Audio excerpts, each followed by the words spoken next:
Yo, my people, and welcome back to another episode of Halftime Munch. Another game week, and hardly both of us winning, man. Finally. 3-point collectors. Come on, man. It's another week. God, it doesn't happen often. It doesn't. But when it does, we're both smiling. Oh, and that's what matters. But I think we should start off. I mean, how are you doing? You good?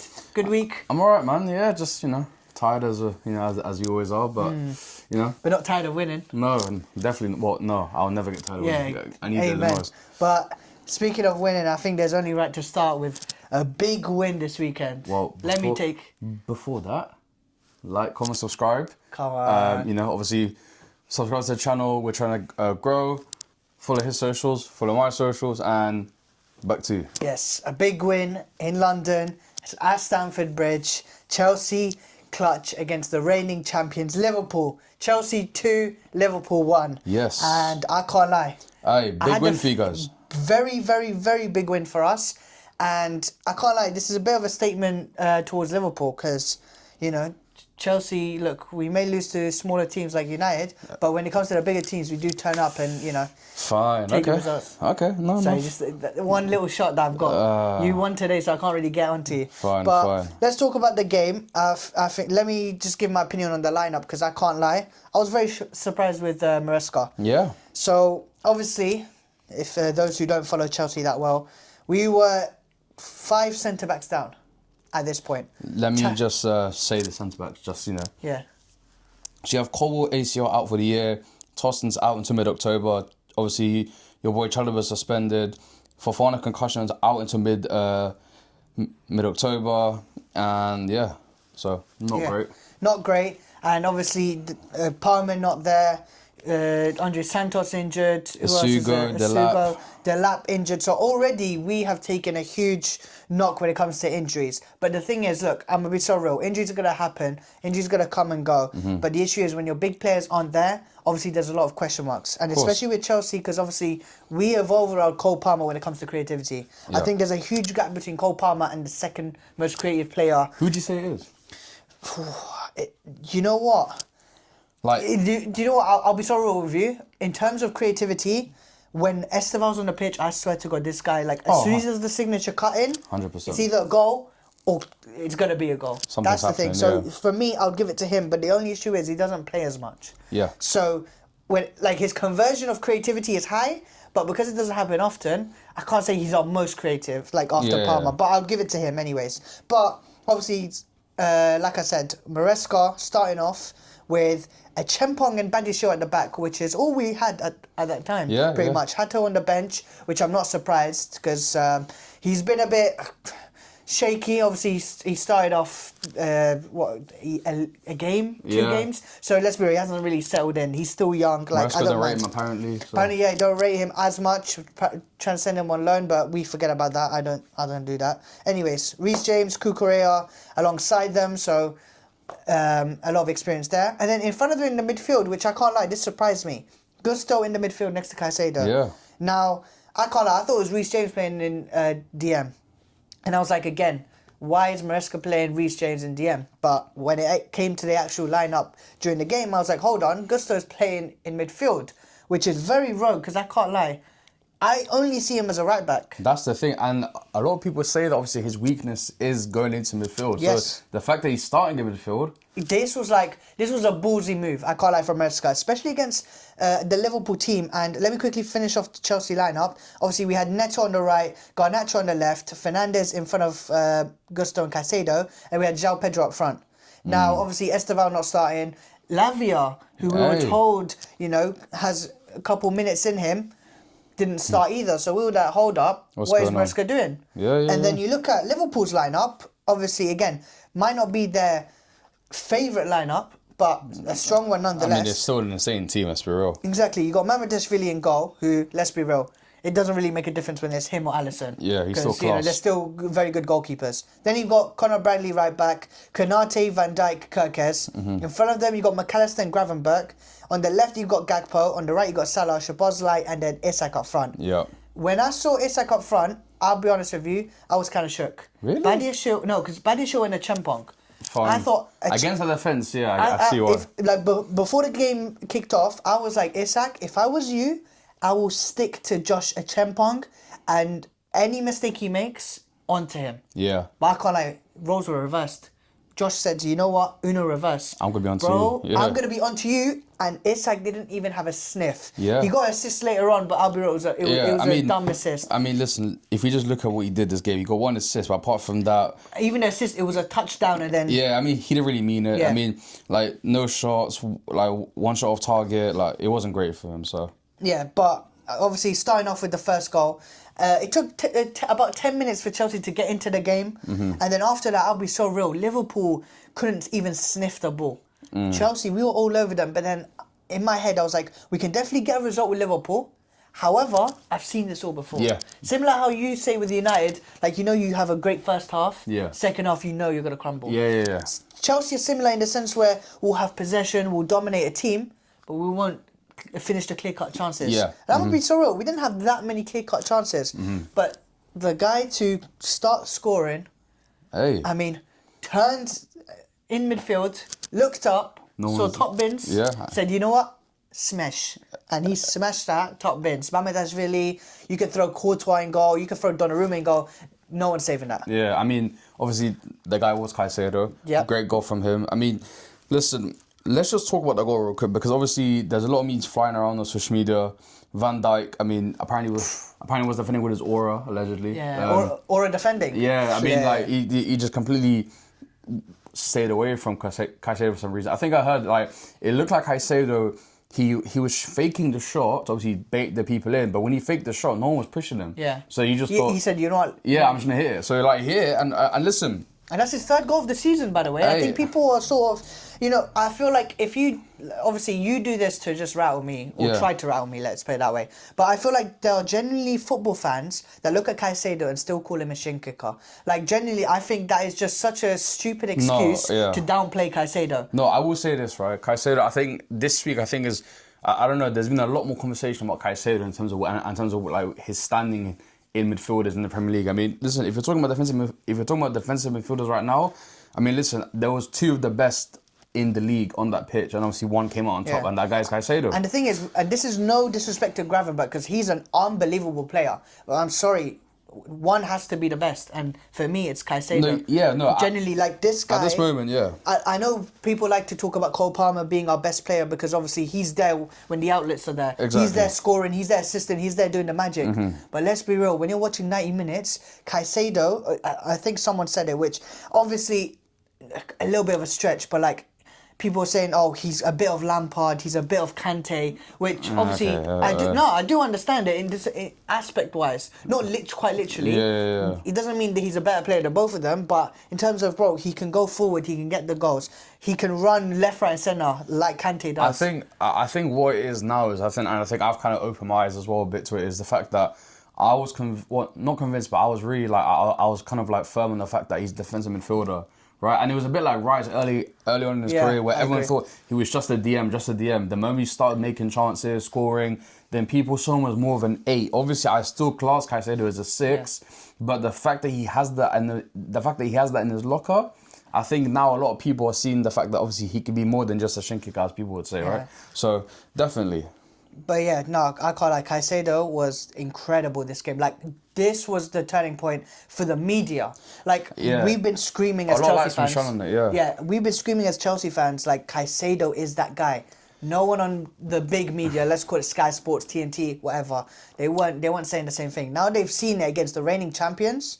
We bucked a real midfield and showed them what gone. And now they see it. And for me, you know, I'm gassed for him because I can't lie, he deserves the credit. Because without him... He's a great midfielder. Yeah, without him, like, Liverpool should have got him. Imagine... Well, I mean, to be fair, you robbed both of their chains. Yeah. Because they wanted Caicedo, you got Caicedo. They wanted Lavia, you got Lavia. And I'll touch on Lavia a little bit later on. But yeah, Chelsea looked convincing. But again, 1-0 going into half-time. We're dominating. We're creating chances. But again, 1-0 is never enough. I've always said it. 1-0 is never enough. Obviously, later on, make the first substitutions. Starting off with Badiashile. By the way, he got injured, but Wallahi, you know, I used to call him Bozo Badiashil. Yeah. I'm taking it back. Really? I'm calling him Benoit Badiashil. Really? I call it Wallah. Wow. Okay. I'll be so real. I'm not. Hey, don't. a lot of people wanted his head back in the day. I was one of them. I said Bozo Badiashil. Since he's come back from obviously he's gone back in, but since he's come back from injury, he just looks a lot more composed on the ball. And the thing is, one thing I will say, he stopped being rash as well, and he's a great passer of the ball. He was similar. I feel like he's got similar skill sets to Martinez when it comes to passing. Okay. But because he was making so many mistakes, it was cancelling each other out. Yeah. So he'll make a great ball, and then he'll let the striker go past him. Like, Yeah. that was the problem with Badiashile. But now, I think past few games since he was playing, Yeah. I can't lie, I'm there like, you know what? If you can keep this consistency, Then yeah. I'm happy. But obviously, he got injured 55th minute, which I'm there like, I literally tweeted this. I said, we're 6 centre-backs down. Yeah. We're cooked. So now, and then Reece James came into centre-back. Yeah. And then Gusto came into right back, and Lavia came on. Yeah. Now, if you're looking at Gusto, we had Reece James, we had Joshua Chempong, and then we had Kukurea. Yeah. That's basically four fullbacks. Yeah. No, So definitely. I was like, wow, if there's any time that Liverpool can capitalise on this Chelsea team, It'll be now. now's the time. Yeah. Like, you've got arguably the best attack in the league. Yeah. Like, people feared, like, when the season kicked off, Liverpool's attack, unstoppable. At first, definitely, At first, 100%. And you look at that and I'm thinking, now's the time. I can't lie. Firstly, big up to Reece James as well. This guy playing, because he's never played centre-back. He played three at the back, but I wouldn't classify it as centre-back because you well know sometimes the centre-backs, they have a bit of leeway when it comes to 3 at the back. Especially the wide when ones, when you put them in 4 at the back, it's a whole different story. It's a different type of game, But Reece James, I can't lie, had Isak on lock again up until he got subbed off. And he did very well to stop Gakpo as well. Joshua Chempong later on gets injured, 68th minute. Yeah. And I can't lie, I'm just there like, bro, it can't get any worse than this, can it? Well, before that, obviously, Liverpool score a goal. So 1-1, yeah. So 5 minutes before, a ball comes in, Isak, I don't think he knows. It comes takes off a his touch. head. Yeah, he takes a touch. It comes off his head, and Gakpo, obviously, great instincts, taps it in, right?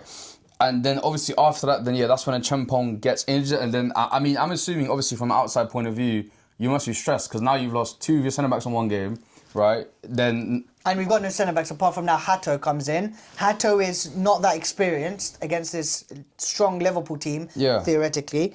And I'm there like, oh my God, is this going to be another Brighton? Yeah. Are we going to see Chelsea lose this again? Yeah. But I had faith because we were playing well. And even when Liverpool picked up momentum, I can't lie, I'm going to crucify some players right now. Before I big up a lot more Chelsea players later on, let's crucify some Liverpool players because I feel like they deserve it. Listen, let me help you. Let me help you with that because off the bat, I know you didn't start, but I need to talk about it. No, we save that. Let me cook one person before that because okay, cool. Because firstly, I want to cook Konate. That guy, I swear to God, he looked like he did not want to play. Oh, bro, listen, everyone's saying it, bro. He's on Duolingo, bro. Yeah, I get that, but bro, he's on Duolingo, bro. He's hola, ¿cómo está? No, but he was making mistakes at the beginning of the season. This looked like his controller disconnected. Bro, he was not in it at all. Yeah, but bro, no, the thing is that obviously he has not been great. This season he's not been great. But I think, bro, it sounds simplistic, but I think his head's elsewhere, bro. Yeah. I don't think he's thinking about Liverpool. I think he's probably waiting until January he's gone. Yeah. Like, because the way he's moving, the thing is, the way he's moving, that move to Madrid must be secure. There's no way it's not. Yeah. Because it's either that or you just turn really shit. Yeah, you're falling off a cliff. Yeah. Now, obviously, that's Konate. Go on. Talk about your... All right, cool. So, obviously, we have music artists, we have Drake, we have, Kendrick Lamar. Drake, Kendrick Lamar, and then obviously we also have, another great artist as well, up and coming now, Lil Uzi Vert's. He's currently on 009, if I'm not mistaken. Also, the second most expensive or third most expensive player in Premier League history, one of the most expensive players in the world ever. He's done nothing. Listen, brother, I've said it last week, I'm saying it again. Bro, you need to step up. I'm sorry, man. There's no adjustment period. There's none of that. Brother, you went for over £100 million and you stunk up the gaff. I don't care if you came on as a stub. You've done nothing, bro. And I listen, can't lie though, Salah did rob him of a great assist. That's the only thing I'll give him. we'll get to Salah as well, because Salah. No. We'll get to Salah as well, because listen, I just want to read off Verts' stats. Obviously, according to FootMob, gets a 4.2. Now, let's look at this fantastic, game. So, what do you have? No shots on target. I mean, one big chance, obviously, to Salah, which we'll get to. 2 touches. 29 touches, 2 in the opposition's box, which obviously as an attacking midfielder, you know what I mean? He was dribbled past twice. Bloody hell. He won 2 out of 6 ground duels, won 0 aerial duels, of course. Yeah. And yeah, I mean, listen, man, I'm sorry, bro. It's not looking good for you. Thing is, I would give him the leeway, but like I said, a few of my favourite players got crucified when it comes to a big price tag. Listen, so he has to have the same treatment. 100%. Listen, I'm gonna be petty. Listen, bro, I'll be even more petty because listen, if he was at United, bro, do you know how bad it would be right now? Do you know what it is? I'll be so real. If this was at United, I think he would have been released. Bro. Like not even just released, bro. He would be a free agent. Bro, I'm telling. Listen. That's why we gotta keep the same energy, because with any other club, bro, people be crucifying them. Even if it's at City, low-key. I mean, listen, when Grealish was there, 100 mil, didn't do anything, they killed him. Yeah. And rightly so. But we got to do the same thing with Verts. I mean, listen, Verts has not been great. Another player I'm gonna bring up. I mean, I'm gonna save the best till last. Who should bring up to the stand? Milos Kerkez. Milos Kerkez, brother, that guy. Because I can't lie. I look, he is still young. He's 21. Yeah. Don't get me wrong. But my lord, he looks like he's out of depth, man, in this Liverpool team. Do you know what? Yeah. Like, he looks like he's drowning. Do you think the step up was too quick for him, you think? I don't think so, because someone that good at Bournemouth, like he was cooking at Bournemouth. He was great at Bournemouth. Like look at Dean Huijsen, for example. Yeah. Like he cooked. He can cook as well. I just feel like Liverpool right now are at such a high expectation. Like, bro, they've got they should have the best team in the league right now. Hey. And literally, people were calling me a muppet for putting City for winning the league. Like, generally, that's how people were so fond of this Liverpool team. Of course, I mean. So when you got someone like him, Verts, Salah, Isak not performing, it's not just around their standards, it's the standard of Liverpool. Of course. And now, obviously, with Liverpool, that's 3 losses back to back to back. First, Crystal Palace. Yeah. Then Galatasaray. Yeah. And now Chelsea Football Club. Hey, and then now, do you know who they got next? Oh, Man U. They got us next. And listen, But they got a bit of a break. They got, hey, we got a bit of a break as well. Yeah. You know what I mean? Listen, all I'm saying No, is. but they need the break. Bro, we need it as well, bro. Listen, they've been bad, we've been worse, bro. Listen, all I'm saying is, listen, actually, is it OT or is it Anfield? Because that's. Oh, that's a great Because question. It's Anfield. It's Anfield. But you now guys. we're there. Listen, we've done it before. Yeah. We've made things happen there before, and all I'm saying is, hey, I'll get to it. We've got a goalkeeper with a brain now. Yeah. That's what I'm saying. But bring someone else to the stage. I want you to bring someone else. Okay, you know what? I'm gonna go for one more, and then you can go all in on whoever. Another player who this season has low-key fallen off a cliff is McAllister. Yeah. Bro, last year, this guy was amazing in midfield. He was doing a job in the 6, he was doing a job in the 8, like he was everywhere scoring great goals. But the thing is, this is where, again, I'll rather you not talk about him and talk about someone else. Reason being is because I can give McAllister a lot of leeway.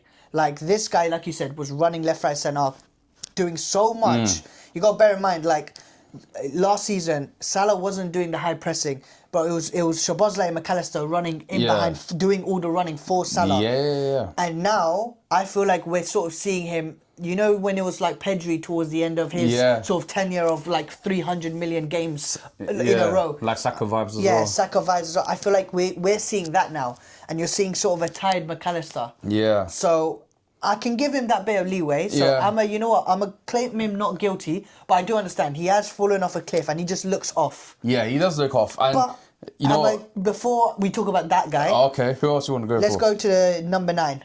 Bloody hell, we're just killing everyone today. We have to. Hey, we have to be honest. Alexander Isak, brother, come to the stage. To the stage. Alexander Isak, brother, you cried all summer about I want to go Liverpool, da. You've come to Liverpool and you've absolutely done nothing. You've scored 1 goal, did this against some League One team. Yeah. Brother, He does not look fit. I think that's the only excuse. That's off the bat. He's not fit, and that's why I'm gonna get onto you. I'll get onto you, but I'll give you some leeway. Yeah. Because brother, if we get to, let's say, December, Jan, and you haven't scored about 5 goals, there's something wrong there. There's something, bro, you have 2 months left, G. You have 2 months left to do something. If you have not even hit 5 goals by the time it's by the time it's December, uncomfortable conversations. Listen, fraud watch. That's what I'm saying. But let's bring a real criminal to the stage. Listen, and listen, before we get to that guy, listen, I'll give him leeway, but it's valid as well. It is valid. So Kukurea penitentiary. Hey. Bring him to the stage. Listen, Mohamed Salah, brother, I'm sorry, man. Listen, I don't know if you're getting old, I don't know what's happened, but Habibi, it's not looking great for you, man. But do you know what it is? Do you know what I've clocked? Yeah? If you look at that front three, and look, I know Liverpool, I don't think we'll be saying this about Liverpool when they're winning, but we have to be critical when they're, when they're losing. Yeah. You look at that front three right now, not forget Ekitike, because I can't lie, I think Ekitike is probably their best attacker. He's been checked as well. He's been checked. But if you look at Gakpo, Isak and Salah, what do they have in common? I don't know what. Currently, not in terms of overall, but off the ball, they're all horror. Yeah, okay, fine. Look at this, Gakpo, when he's on the ball, a threat. When he's off the ball, do you know what I mean, bro? No you threat. Call it a day. Yeah. Isak, he's not fit. He ain't doing no pressing. Call it a day. Salah, he's never done the pressing thing. Call it a day. So you've got 3 men that ain't gonna press. So that allows Chelsea to have so much free time. Bearing in mind we made so many mistakes from those passes. You got Robert Sanchez making so many stupid mistakes. You got 2 youngish defenders who can make stupid mistakes, and yet we've got 3 attackers that ain't willing to press. Gives us the opportunity to press Liverpool, constantly be on their case. I mean, you can look at the stats. Like, you know, the GA looks nice. Like, you know, it seems like 1.95 compared to 1, But like, if you look at these stats, it looks like Liverpool had a better game. But I can promise you, even ask any Liverpool fan, they did not deserve to win that game. It would have been a robbery if Chelsea did not win that game. I thought minimum 3 points. But now, later on, that game comes in, you know, we're getting closer and closer, but still never enough. And bear in mind, Maresca, today, masterclass. Okay. Arne Slot, disaster class. Maresca, masterclass. And I will talk about Maresca at the end. But he makes a bold decision again to take off 3 attackers at the same time. Okay. Pedro Neto, João Pedro and Garnacho. Yeah. And may I add, I know you like to cook Garnacho, but I can't lie, I thought he had a decent cameo. Decent. I mean, what were you expecting? But anyways, he wasn't. Look, he's not going to be Lamine Yamal, so let's forget about that. But he did all right. Then came on 3 attackers. We had Mark Guiu finally coming on. Gittins on the left and Esteval on the right. Yeah. Now, as soon as Esteval came on, game change. Game change. Problem. Gittins, his best performance in a Chelsea shirt. I can't lie. Look, again, I'm not going to say, you know, he's an absolute class player over 1 game. But that cameo there, again, shown that something. He has something in his locker. It's just a matter of obviously unlocking it. He still has time for, which, again, this is the problem. I hate Chelsea fans. They're so reactionary when it comes to stuff like that. Like, bro, let him land for a couple games at the very least. Bro, half cameos, they're onto him. They're writing him off. Mark Guiu comes on, again, the attack is different. I'm just happy Esteval comes on. Yeah. And then, Reece James was it Reece James or Enzo Fernandez? Enzo Fernandez on the ball, Kukurea makes a run, darting run in the final minutes of the game, plays a darting ball across. Yeah. Robertson does not check his mirrors. Yeah, he was asleep there, bro. He was asleep, and bear in mind, he came on as a substitute. He should have been aware that my boy was waiting at the back post. Esteval, man. Bags it in to make it 2-1, snatches the win, That's 3 a great points. Moment. And by the way, what a player. Genuinely, I feel like now, for me, Lamine Yamal, tuck your chain. I'm saying he's coming for it. Okay. Slowly, Okay. Tuck your chain, because we're coming. Look, see, like, you always have to ruin it, bro. No, bro. Not right now, but I'm saying tuck your chain. Bro, I'm saying you're coming into this neighborhood very soon. Tuck your chain, because very soon, Esteval will come for him as well. Okay, you know what? Listen, Esteval, I always say, if there's one Chelsea player that I was really looking forward to, and I said it from early, Esteval, bro, the kid looks like a problem. Yeah. And listen, he's proving it. Listen, all the other kids he signed, I'm interested to see what's happening, but the one that I always said to you, I said, bro, Esteval, the moment he comes, oh my gosh, brother, it's going to be insane. And listen, People doubted him, I'll be honest. I think a lot of people said because he's came from the Brazilian league, because he's not the physical winger, people think, oh, you know what? I don't think he can adapt to the Premier League. And my word, were they wrong? Hey, I mean, listen, brother. Listen, I know it's a Brazilian league, but when you're matching or beating Neymar's stats when he was at Santos, bro, there's a problem there. And that's what I'm saying. So yeah, obviously he gets his goal. And listen, bro, if I'm Maresca, I'm starting the kid, man. Yeah.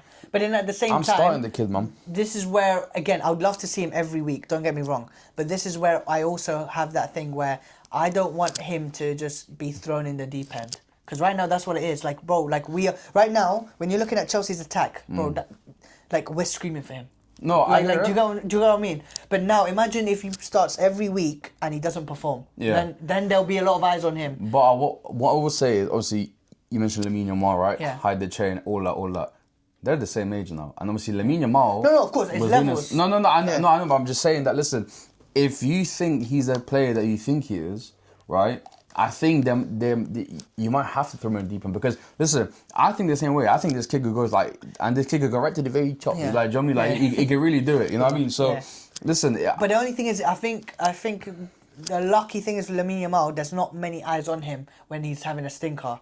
But when he's having a great moment, highlight comps left, right, centre. There's more. I feel like in the Premier League, you're more highlighted for the mistakes than you are for. There's more eyes on the Premier. Yeah, that's what it is. So for me, I feel like, obviously, again, if he doesn't do well, he's gonna get cooked, and I would rather keep him safe. Yeah. And look, he has the potential, but I would rather keep him safe and throw him in for these little cameos, and then eventually he can get to the big leagues and start every week. That's because I feel like he's going to be a solidified player for Chelsea. He's going to be a player that we should sign him to the very end, and he should not leave unless he wants to go back to Palmeiras and bake off there for a bit. Yeah, but do you know what, I can see Real Madrid in a few years. Nah, hey, stay away. No. I'm just saying. I can see Real Madrid in a few years, brother. But I want to just to almost finalize everything. The cherry on top. Obviously, I feel like that was our best performance this season. I feel like, undoubtedly, even though we were the underdogs, I feel like we wanted it more than Liverpool, 100%. Oh, definitely, yeah. And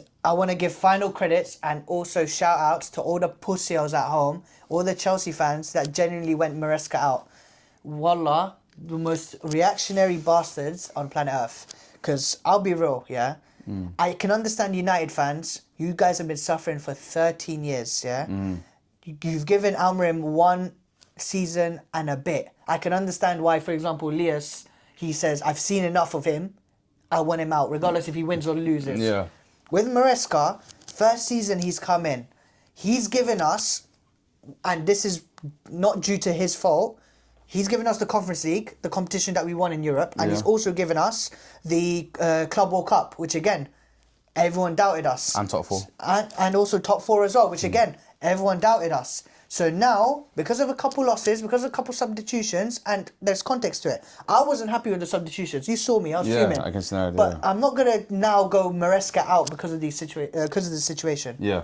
Got to bear in mind, he was 10 man down for most of those games. And again, yes, it's down to the players. There's no excuses. But at the end of the day, bro, it's hard for any manager to come back. No, of course, but to me, I'll be real, the reason why I would never ever sack him at this very moment is games like this. You had PSG, we bopped them. You've seen Barcelona in the Champions League. Bro, they couldn't beat them. Yeah. So now that amplifies how important that Chelsea Club World Cup win is. Regardless of what people think about the trophy, regardless of what people think of our journey there, bro, we beat that PSG team in the final, and they couldn't even beat them without their front three. That's all I'm saying. Yeah, no. So big credit to Enzo Maresca. Big FU to anyone that says Maresca out. Have some faith. Stop being dramatic. Stop crying. But yeah, big up Maresca. When he does lose, we can criticize him, but Maresca out is a stretch. Calling him a bold fraud is a stretch as well. Because there was two bold men, and one of them's a fraud. And that was not Enzo Maresca. Yeah, I mean... Disaster class from Arne Slot. I mean, listen, Arne Slot... I mean, the thing is... he's not a fraud, by the way. I'm joking. Chill out. I was going to say, but no. Chill out. I mean, listen, this is one where you have to give him a bit of time. Obviously, you have to. I mean, bro, he won the league last year in his first season. So, like, I mean, like, there is a case where you got to give him a few games to figure things out. He beat the mighty Arteta to it. Do you know what I mean? But again, that's what I'm saying, right? He's done enough to where, listen, obviously, he wasn't great against Chelsea, but give him a few games, let him figure things out, and, obviously go from there. But... Listen, Look, what I want to talk about is obviously Chelsea. We play Nottingham Forest, and we're gonna talk about Nottingham Forest in a little bit after. And we've got the international break now.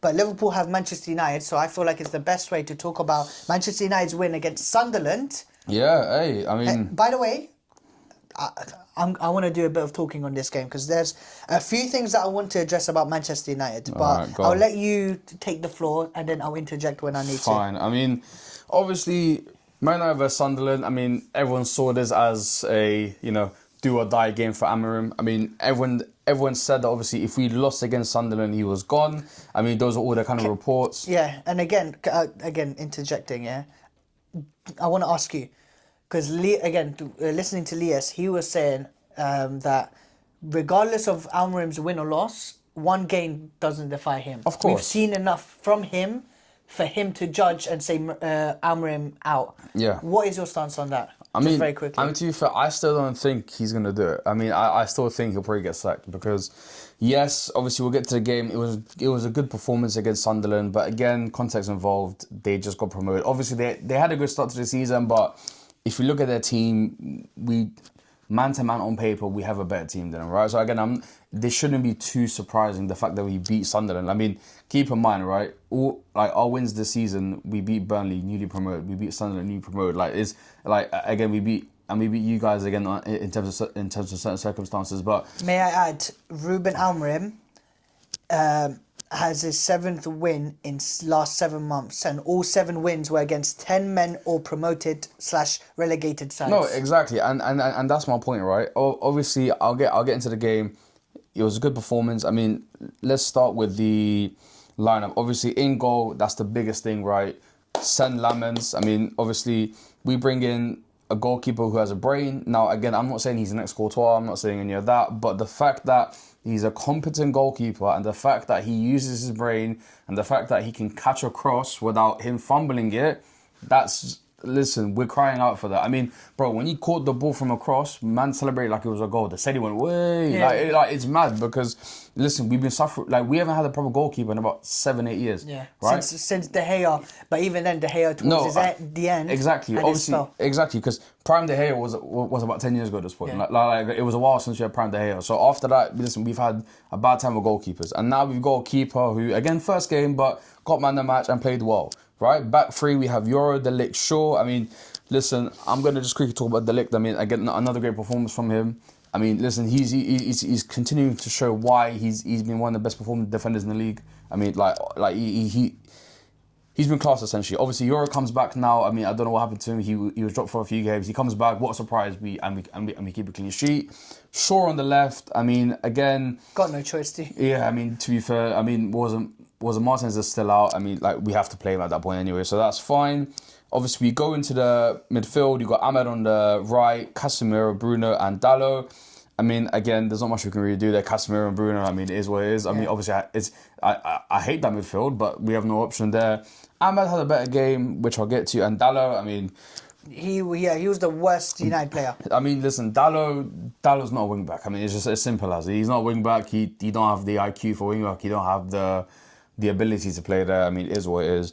Front two, Mason Mount and Mbeumo, and up front, Sesko. Now, let's quickly start with the game. Obviously, 8 minutes in, right? Ball comes in from Mbeumo, which again, he's become more of a creator. I mean, obviously at Brentford, he was bagging in goals, but here, he's using more of his crosses in his passing game. And again, found a good ball into Mason Mount, took a touch, and here, bottom right, again, goal from Mason Mount within 8 minutes, which again is a surprise for Man United. Can I interject here? So Yeah. he is one of the few players that I want to talk about today. All right. Because again, hatred aside, Yeah. again, I'm gonna be a good content creator. I'm gonna be a good football fan, and I'm just gonna actually give him a little bit of credit. Okay. Because if when you look at that team, that United team, the man with the most experience when it comes to this formation is Mason Mount. It's Mason Mount, yeah. Because under Tuchel, he thrived playing that right 10. Yeah. He thrived. He played well. Obviously, he won the Champions League with him being in that right 10. Yeah. He has the most experience when it comes to this formation. Yeah. That is why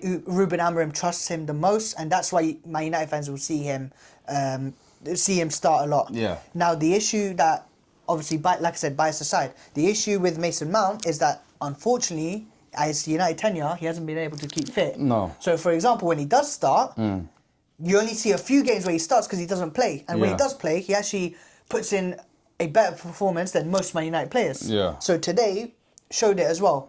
He has been a key factor for Manchester United, and that is shocking. Yeah, I mean, listen, this is the thing with Mason Mount, right? When we first signed him, obviously a couple of years ago at this point, I wasn't convinced. I thought Chelsea robbed us. And again, for a couple of years, it was kind of proving the point, right? I mean, he would come and do a few cardio sessions, like do the pumping, the thing to the fans and whatever. And like, I wasn't impressed, right? Even last season, he had a few decent performances in the Europa League.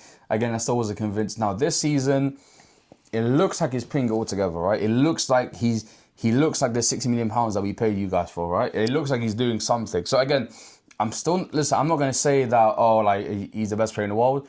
Obviously, he has talent. He's clearly a good player. I've never said he's shit. I've always just said that, he has talent and that obviously he's just not applying himself. Yeah, I agree. Now, obviously, he scores that goal and we're 8 minutes in and I think, what the hell's going on? Because Man United never score goals early nowadays. We'll have a great first half, but we never score, right? That's always kind of been the way we are.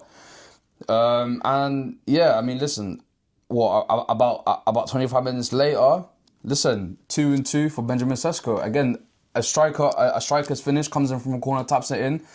Listen, I'm telling you right now, Sesko's getting comfortable, and I told people before, bro, let the guy acclimate to the league. It's been a month and a bit, and it's showing. He is another player that I want to talk about, yeah? And I can't I might ramble on a bit in this part, yeah? But when you look at most teams that get promoted or get relegated, one of the reasons why they actually do well when they come to the Premier League is two things. Goalkeeper and striker. Yeah. Now, Manchester United today was probably the one day where they had a good goalkeeper and a good striker. Yeah. Now, the thing is with Sesko, now I've been watching him and I watched Gyökeres.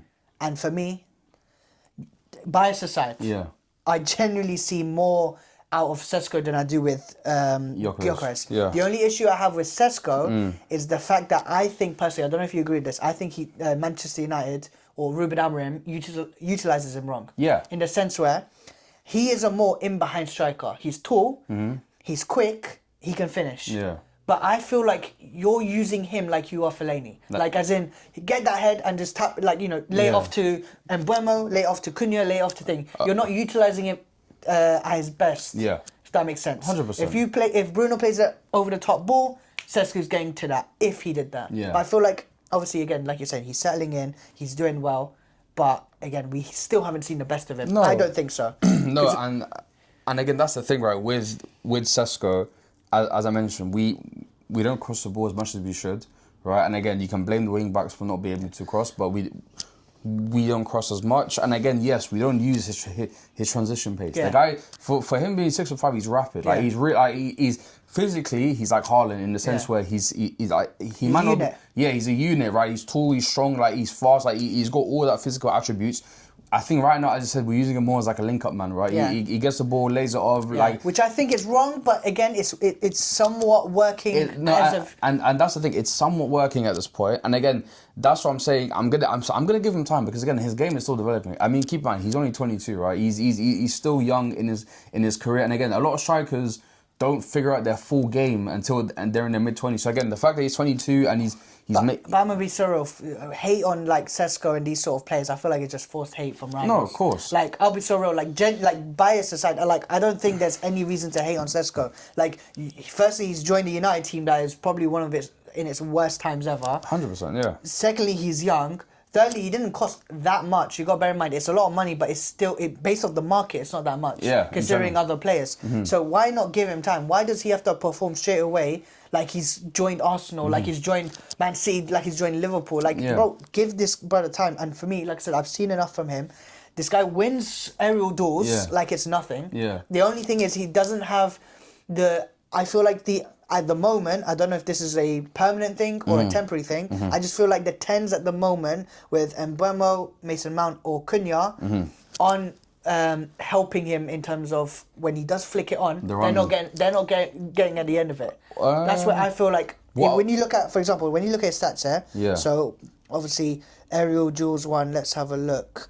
It's 4 out of 14, I think. It's 4 out of 4 out of 14. And the ones that he didn't win, it's not because he didn't make the header. It's because when he did do it, there was no one at the end of it. So it doesn't really count. Well, so by the eye test, he was winning almost everything. But obviously, no one was getting on the end of it. That's what I mean by... I get what you mean. But I think we've also seen that in practice where the perfect example is against you guys. Yeah. Sesko literally flicked it onto Mbeumo and that's when Sanchez came in. So again, like it happens in certain cases. Again, it might not happen as much, but again, there is some stuff there. And again, listen, Sesko scores, we're 2-0 up in the first half, and I think, okay, we're at half time and I'm thinking, okay, I'm not gonna get excited because I know what's gonna happen here. But I must say, that first half, if I could describe that first half as a United fan, I'll say wasteful.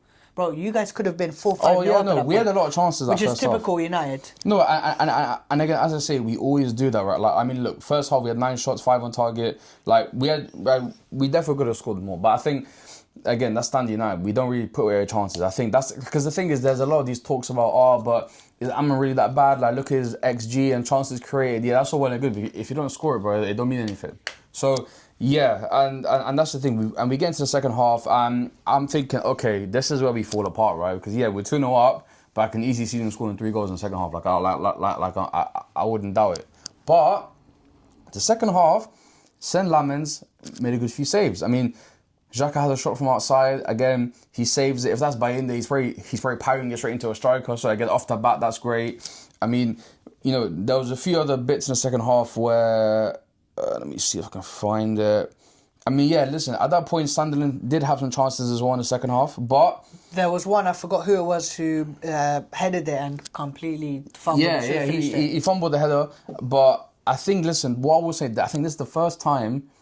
I think since Amram's even been here that we felt comfortable. Yeah. Because I agree. You guys, I balled them off the park. They look like a promoted team. Yeah. Which they are, but... No, but exactly. Considering their form, they weren't, right? And that was the first time where I saw the game and I thought, wow, we actually look comfortable. Like, we actually look like we look stable. And again, I was surprised at that, but, again, I'm not gonna get too excited and say, oh, we're gonna do this, and that. Listen, I still think Amram... Again, I don't think he's gonna do it. I still think he's probably gonna get sacked at some point because listen, we have Liverpool next, and even though we do well against them, again I can see us getting smoked as well. So, I think so. I mean, this is the thing: Liverpool are bad, we're worse. Yeah, that's the problem, right? Because the game could well be. It's not even that good. It's just the fact that we're so bad that they'll beat us like 3-0. Like I can see it, right? So again, I still think he's probably gonna get sacked, and I probably think that. We should probably just get rid of him. But the thing is, at this point, it's not going to happen because he's bought himself an extra couple of months. Yeah. This win has bought him an extra couple of months. Now, if he lost this game, I'm sorry, there's no way he stays. Like, I'm sorry, because I saw some report from David Ornstein saying that, the United border behind them, there's no way. If we lost against Sunderland, I'm sorry, there's no way he stays in that job. So, again, he saved his job for a bit. We'll see what happens. I mean, in the table... We sit 10th currently, which again, in the grand scheme of things, isn't bad. We're 1 point behind you guys who are in 7th. So again, in the grand scheme of things, not terrible. But again, if after game weeks go on, it could get worse. So exactly. So that's the thing. We got to see what happens, right? So obviously that was a United game. I mean, let's talk about another win, another 2-0 win, and it is our rivals because we absolutely despise them. Yep, Arsenal beating their London rivals West Ham 2-0 at home. I mean, is there a surprise there? Not really. I mean, listen, West Ham just got a new gaffer, Nuno. I mean, he's barely been there a month. I mean, like obviously he wasn't gonna change their lives in the space of a month. So again, nothing too surprising there. I mean, it's a whole lot of orange in that team. I'm not surprised. I mean, if you look at Arsenal's lineup, I'll run through it quickly. Raya, Timber, Saliba, Gabriel, Calafiori. Probably the best defence in the league, if not Europe. So, again, amazing there. Their midfield three of Eze, Odegaard, Rice, which is a very good midfield. Yeah. And Saka, Gyökeres and Trossard. But Odegaard got injured again. Apparently it was something to do with his ligament. Yeah. So he might be cooked. He might be out for a while. But listen, I'll get onto it, and it's a big point that we should mention. Odegaard came out. Who came in? Let me just double check. I think it was Zubamendi. Yeah, I think Zubamendi came in. Now, that just shows one thing. Their depth. Yeah. Arsenal have depth now, which is what scares me because the past few seasons where they came second or whatever, they didn't really have that depth. You see, when Saliba got injured, there was no one really there to replace it. Saliba gets injured now, you've got Mascara. Gabriel gets injured, you got Hincapié. Calafari gets injured, you got Marzu Skelly. I mean, like, that's the one thing I'll say that midfield scares me. And even if, God forbid, Zubimendi gets injured, you got Norgard. That's the thing. They've got options.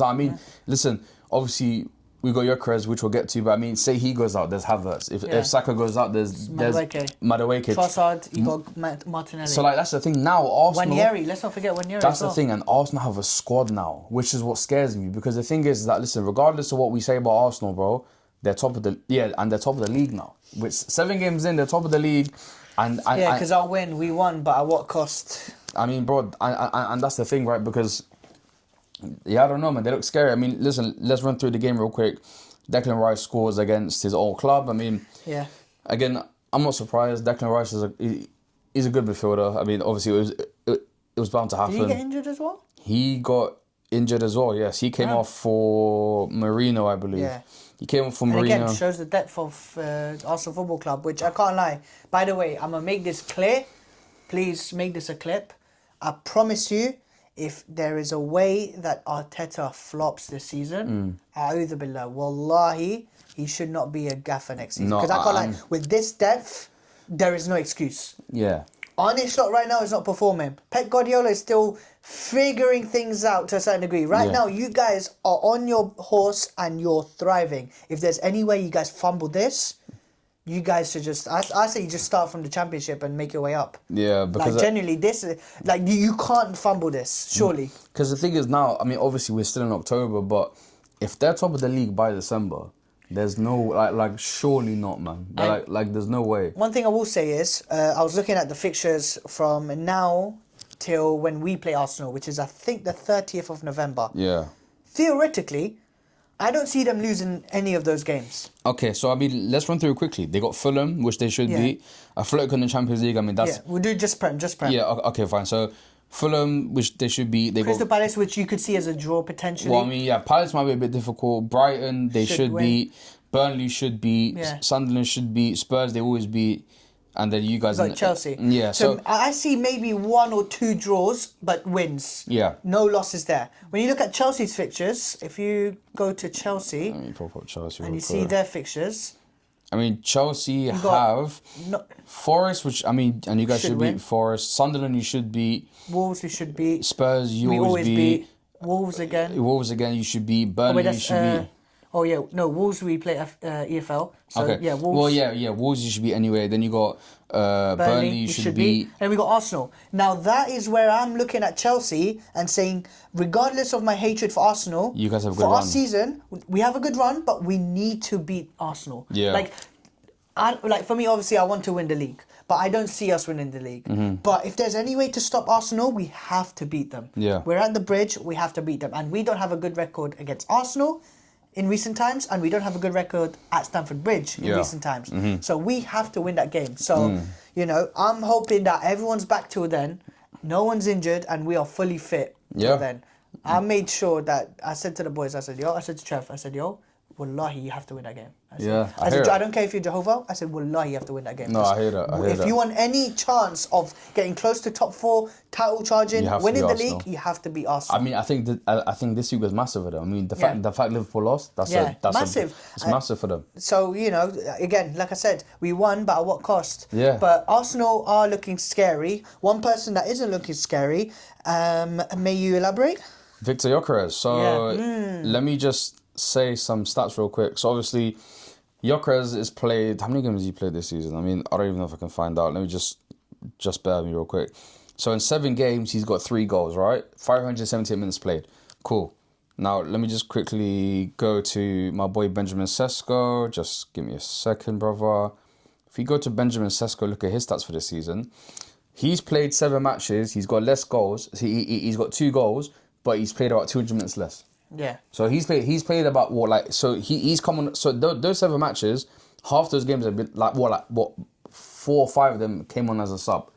So you're telling me he's got 1 less goal. He's started about 2 games, and man are getting onto Sesko, but not Gyökeres. I mean, I'm just saying, man. Listen, the guy still looks stiff. I'm sorry to say it. I mean, there was a thing. I know they played. I don't know. They played someone in the Champions League this week or whatever it was, and everyone's like, "Oh, but Gyökeres' link-up play." Bro, you didn't sign up for link-up play. Yeah, you signed him to be a goal scorer, a threat, a killer up front. That's not like again. Sesko's link-up play makes sense because he's that type of player. He can do it. Gyökeres has never been that kind of player. He's always just goals. Play the ball behind the line, he's there. And listen, Gyökeres, brother, I'm telling you, you're on forward to watch. I'm sorry, man. I'm sorry to say, listen, when you're playing against Leeds and them man there, yeah, you can score. The moment you come up against a proper like midfielder, proper defense, bro, nothing's happening there. Yeah. So that's what I'm saying to you. And listen, Amir, clip this as well, yeah. Sesko will outscore Gyökeres by the end of the season. I'm telling you straight. Because listen, Sesko's 2-2 now. Gyökeres, when was the last time this brother even scored, man? I don't even know, man. Against Leeds? Yeah, that was a while ago. Let me just have a look when he last scored, because I'm not even counting the League Cup or whatever. Okay, so does it even say? I mean, I don't think it does. I think it was Leeds. It might actually be Leeds, which is like a month and a half ago. Damn, brother, please, man. I mean, like, you know what I mean, man? Like, it's not great. And listen, bro, he couldn't even score against a struggling West Ham team. I mean, brother, for the love of God, home. Bro, for the love of God, they've got freaking Wan-Bissaka. Diouf, Kilman. I mean, I can't Diouf, I do rate, but... By the way, speaking of Diouf, because he gave away that penalty. I don't know if you saw it. Did you see that penalty? Yeah. It was a little push, but bro, it was outside the box for him. Yeah. I don't know how they managed to scrape a little penalty, make a wish penalty for Saka. And then, you know what? I think Saka's slowly following the footsteps of Salah, you know? Getting the goals and assists, but, you know... What are you saying, bad performances? Not bad performances, but, I mean, you know, I used to know Saka to, you know, cut in, you know, doing tricks, scoring goals, you know, going past defenders. Now I'm seeing him as just a limping merchant. We're saying stat padder. Maybe, I'm just saying, I'm just uncomfortable conversations. I mean, listen, I'll quickly talk, again, Diouf, I will talk about, obviously he gave away the Dependence game, but if there's one player in this West Ham team that I really like, it's him. Yeah, I agree. He's got about 3 assists this season. Yeah, 7 games, 3 assists, which I think is the most for a defender. So, regardless, listen, even if West Ham finished bad, I think he might even leave it in the season because he's really good. So, I'll say that, obviously, that's that Arsenal top of the league, which I absolutely hate. Let's talk about a game we just watched.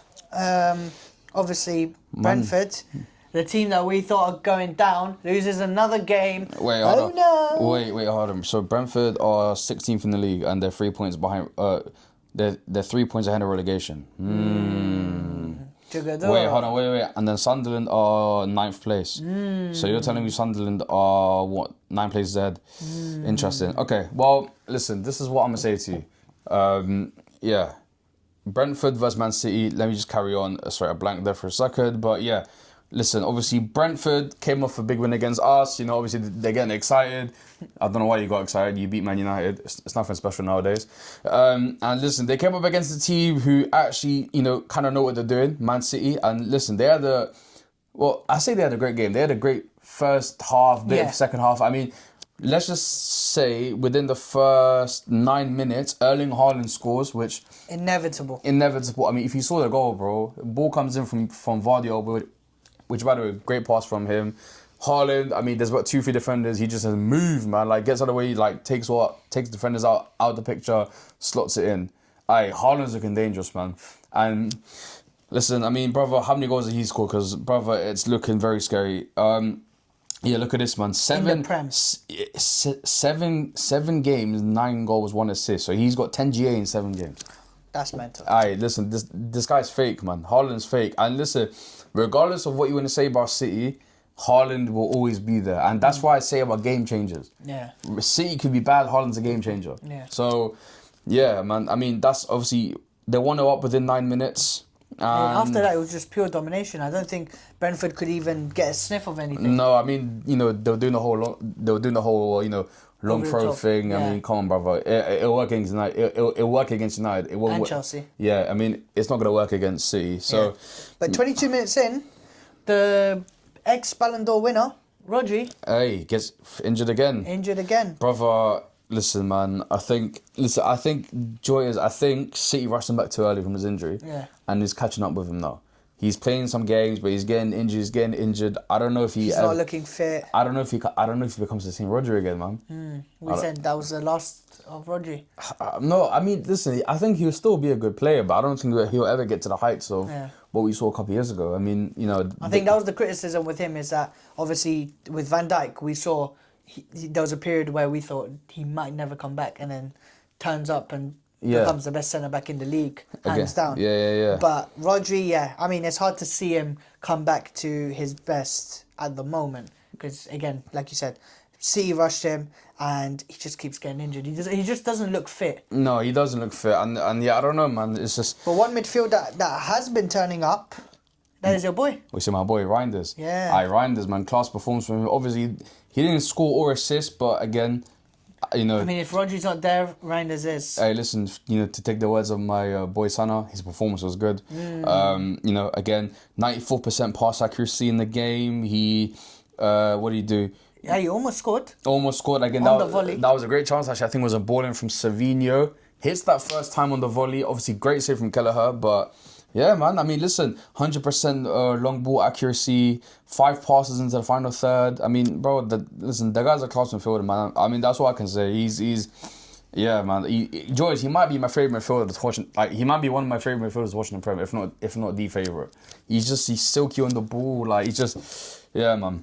That's my guy. I mean... Also, another shout-out to another player. Played on the right. Thought it was Messi for a second. Oscar Bob.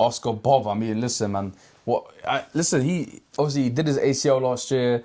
No one thought he would come back the same. He's come back and, listen, man, he's doing all right. I mean, listen, obviously, I don't know if he's... You know, if his stats have been saying anything. I mean, obviously, he's had 1 assist this whole season, but a 7 rating the whole season. Yeah. I mean, the thing is, like I say, to one very great man, he may not get the goals and assists, but trust me, when you watch him, you enjoy watching him. Performances, isn't it? Yeah, performances. And that's what it is. And, you know, Haaland gets the goals, but, you know, it's the players around him that help him as well. And Oscar Bob, like I said, Ankara Messi. Hey, I mean, you know, obviously, you talk about a good performance. Let's talk about one that, again, hey, shaky warrior, man, Phil Foden. This brother here, man, listen, it's so sad to see, man, because, bro, this guy was so good a couple of years ago. I don't know. Wait, can I find... Wait, is it this season?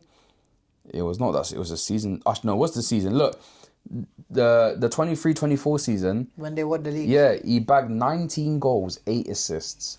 Yeah. Now, if you look at what he's done now, we're 5... I mean, okay, we're 5... In 5 games he's played, he's got 1 goal. Yeah. Which... Not the best. Not looking great, man. And listen, I told Sana before, man. I said, you know what? If he has a bad season again, I would not be surprised to see Pep or anyone just ship him out. Because listen, unless he's happy with being a bench player, which I don't think he will be, he might just get shipped out, bro. I mean, because it's like I don't know if City can deal with it anymore, man. But and a final player that I want to big up as well, which I think might be a regular occurrence when it comes to Manchester City, is the goalkeeper Donnarumma. Hey, listen, a lot of people said, you know, what's he doing, Sandon? Oh, Donnarumma. Yeah, you know, he's bad with his feet. Hey, listen, man, he's kept a couple clean sheets now, I think. I mean, I don't know. Okay, so his first game was obviously... No, it wasn't the first game. United, obviously, he kept a clean sheet. No shit. Napoli, he kept a clean sheet. Arsenal 1-1. I mean, again, that was unfortunate. He basically kept a clean sheet until the last second. You got Burnley 5-1. I mean, that's basically a clean sheet. And then you got Brentford, you know, a clean sheet. So again, listen, he's had a great start to his City career. I mean, if we're being real, I mean, you know, he's done well. And yeah, I mean, all I'm saying is poor James Trafford, man. I mean, that guy got signed. He thought, I'm going to be a City starting keeper. And next thing you know, he's a bench warmer now. Yeah, it's dark. He might not see the light of day now. Bro, listen, he could be starting for Newcastle. He could have been their number 1 goalkeeper. Could have been Manchester United's goalkeeper. I mean, he could have been, but yeah, man, he's on the bench, and yeah, let's quickly see what Brentford are talking about. I mean, listen, let's say at the end of the second half, Brentford were on Man City. Yeah. Let's just say, right, obviously they dominated most of the game, but until, the 65th, 70th minute, after that point, they start applying pressure, throwing the long balls in, the long throws, all of that, and there was a couple of chances. I mean, Igor Thiago. Yeah. I mean, obviously... That one opportunity. Yeah, I mean, back 2 goals last week, you know, you would think he's on form. I mean, he messed up his touch and Donnarumma was there to save it. And yeah, apart from that, I mean, bro, I don't know, man. It's not looking good for them, man. I mean, their free kick coach, man. I mean, Yeah. hey. I mean, I don't blame him. He lost a lot. They lost a lot of players, but obviously, what do we know? Our opinions are bad. So Yeah. shout out Jigado. If you look at the next few games, I mean, obviously West Ham they could win, but apart from that, they got Liverpool next. They got Palace, which they'll probably lose. Newcastle, Brighton. I mean, they got a tough few games coming up, man. Damn. Yeah, so they could really get relegated. But I think that's a great segue to go move on to a team that could also potentially join them in the relegation, losing 2-1. Leeds versus Tottenham. Bloody hell, man. I mean, off the bat, let's just see what's happened here. I mean, gosh, Leeds, man. I mean, you know what, I can't lie. Yeah, I know I bigged him up last week for the goal, but Calvert-Lewin. I mean, this guy, I think. Thank God we didn't sign that guy, man. Yeah, no. I honestly, that would have been so funny to see because this guy misses a lot of chances. If he does score one, it's because he missed 10. Yeah. Like, it is dark. But let's give some credit to Tottenham. Obviously, one player that I want to give a shout out to, who has a massive rating on FootMob as well, is Mohamed Kudus. And every time I see him have a great game, What a it player. hurts me because Chelsea should have gone for him. Like, that is my type of player. But he was great. Got himself the goal. Could have got himself 2 goals, which he skied one of the opportunities. Got himself an assist as well. So those who have fantasy are loving him right now. Yeah, me too. We'll talk about that at the very end, so stay tuned. But yeah, one person we'll talk about who is currently injured as well, unfortunately, took a bit of a knock, is Tell. What do you think of Tell, based off what you've seen from him? So, Tell, obviously, big talent, came from Bayern. Everyone got excited about it. He came to Spurs, and this season, again, he hasn't been great. I mean, I think he's had some criticism. I think he even deactivated his social media, he was getting abuse or whatever. So the fact that he got this goal, again, it was a well-taken goal. Yeah. I'm happy for the kid, man. I mean, listen, he's got talent there. I mean, listen, he came from the same academy as, do you know who? No, I don't. Ousmane Ballon d'Or. Oh, first. He came from the same academy as him. So, I mean, listen, there's obviously pedigree there. He knows what he's doing. And yeah, he bags his goal today. So, shout out him. Fair enough. Moving on, obviously, iPhone XS7. Hey, brother. Yeah. Is he yet to get a goal assist this No, I think he scored this season. in the Prem? Yeah, One assist. Oh, no, sorry, 1 assist. Okay, fair enough. We'll let you off. Yeah, okay, so it's not 007. Yeah, It's not. but I don't think he's been that exciting. But again, what I will say is a bit on like the Sesko vibe. Yeah, Give no, him I'm not time. criticizing him. Give him time. I'm just saying. No, I know. I mean, I know you're a bit sorry because Chelsea didn't get him. I hear that, but Should have been me. Yeah, but no, I mean, again, if you look at the Spurs team, I mean, listen, they're what, 3rd in the league now? Yeah. I mean, listen, they're 1 point behind Arsenal, is it, or 2 points? VAR check. They are 2 points behind. 2 points, 2 points behind Arsenal, and you know what? Shout out Thomas Frank, man. He's doing his job. Yeah, I can't lie. But guess what? We predicted it. There's no surprise there. We predicted that. We said biggest surprise, didn't we? Yeah. And so far, so good. It's just, it's almost like we know ball. It's almost like it. It's almost, but apparently we're idiots. Oh yeah, apparently we're Muppets. But yeah, a good win against Leeds, and Leeds, I can't lie. For me, Dark, man. Yeah, I think it's just Ma'a Salama. You've already secured relegation. Them and. Well, I mean, I say that they're 15th, so I mean. I know, but it's just, I don't know. They just don't. Because let's be honest, Nottingham Forest right now is a blip. Like, they will get out of the trenches. Do you think so? Come on. If they stay with Ange, brother. No, but they're not staying with Ange, let's be real. Okay, cool. His time will come. And then they'll get another manager, and then at the very least, they'll be like 15th place. Fine, okay. Fair enough, yeah. I mean, it's not looking good for me. Obviously, Okafor scored for them. Who's Tottenham's next game? Spurs have, yeah. They've got Everton. Okay, so Aston Villa. Yeah, they got Villa, Everton, Newcastle, then you guys, and then us, which is probably a free win for them. I mean, that's not going to be an easy. It's an okay run. It's okay. Because Aston Villa, I mean, we'll speak about them later on, but they're picking up form again. Yeah, they're picking up a bit of form, and then obviously Everton, who again doing well so far. But yeah, before we tuck in to the other big games or slightly smaller games, I'm feeling a bit peckish. Hey, me too, man. What do you have for us today? Hey, another delivery one, but it's a TikTok. It's a TikTok hype one that we haven't tried. So yeah? Dee's Kitchen. How did that go? It was good, man. It was good. Yeah. You know, obviously you can watch the full review here. Yes, my people, we are back. Halftime munch, another food review. Back at home, I can't lie.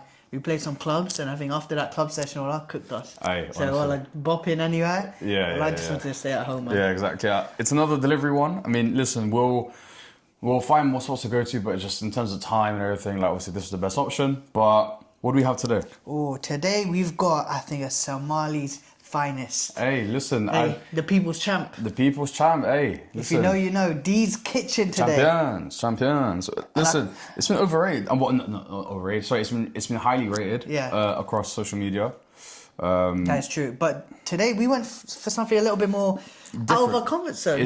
Different. I mean, obviously they have burgers and everything, but honestly, I mean, everyone has burgers. This is what they're kind of unique for. And listen, here you can see is a croissant with chicken, and then there's a croissant with beef. As so well. obviously a bit different. And we've got loaded fries here. Got loaded fries, and we've also got a bit of mac and cheese, which I'll give them credit off the bat. Looks serious. Yeah. So.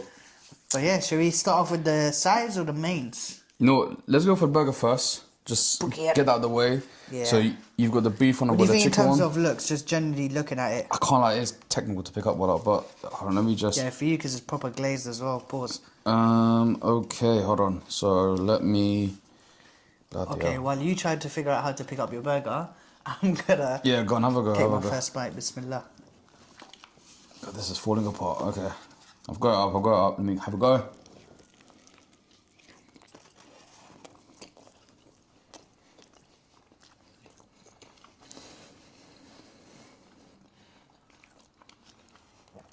Have a big bite. What do you think? Do you know what it is?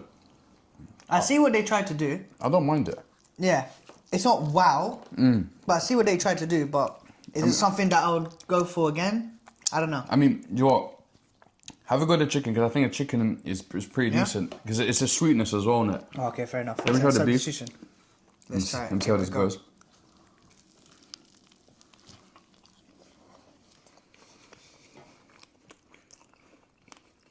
Yeah. Yeah. You know what? Fairs. It's a sweetness, isn't it? Yeah. Substitution. I hear it. No, joy is, I can't lie, I actually like this, you know. Yeah? I don't mind it. I think maybe because it's delivery. Because for me, bro, I don't know, it's alright. It's nothing that crazy. Like I said, it's not something that I would die for. Not something I'll rave about, but it does the job. It's not bad food at all. It's decent. No, I like it. It's good. It was. The croissant thing, the experiment, it worked. I'll give him that. Yeah. The experiment worked. Now, sides. Off the bat, I can't. We gotta go for mac and cheese because that looks Mac and serious. cheese first, yeah? You have to do the honours. All right, go on. Let me break Just this. dive in. Break this cake. Hold on. Yeah, go on. Show the camera. Yeah, go on. Go on. Do the pull. Let's see. All right, hold on. Let me just get like a good section out. Is that cheese pull? Yeah, it's proper crispy, bro. Bloody hell. Yeah. Actually, to be fair, I love my mac and cheese crispy. Yeah. All right. There you go. Got something there. And the thing is, you have mac and cheese more than I do. Yeah, I've had it a few times. Right, it's a bit. Oh. Bloody hell, that's gonna love the guy. Yeah. Bloody Proper hell. crisp. Let me help you assist. Alright, there you go. So there you go. There's the mac and cheese. Off the bat, it looks really nice, I can't lie. And let me have a go.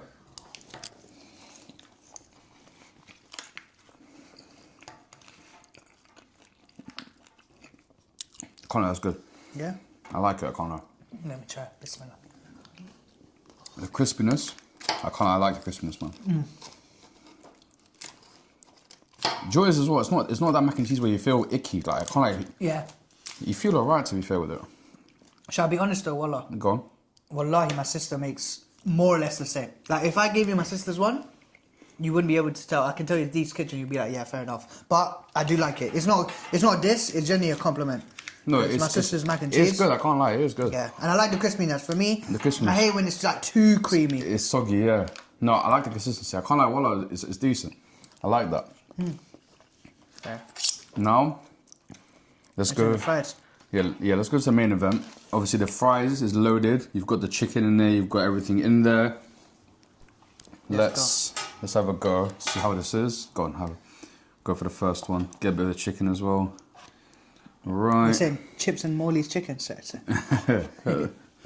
Right. Let's go. Bismillah. That's a big one. There you go.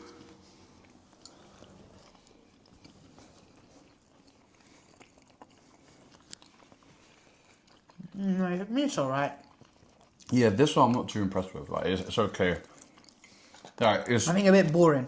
I think it's the right. Yeah. Like very simple. bit of spice to it. Yeah, a little bit. But the thing is, maybe a couple of spring onions would have been nice. And the chicken chunks, I think, are a bit too big for the chips.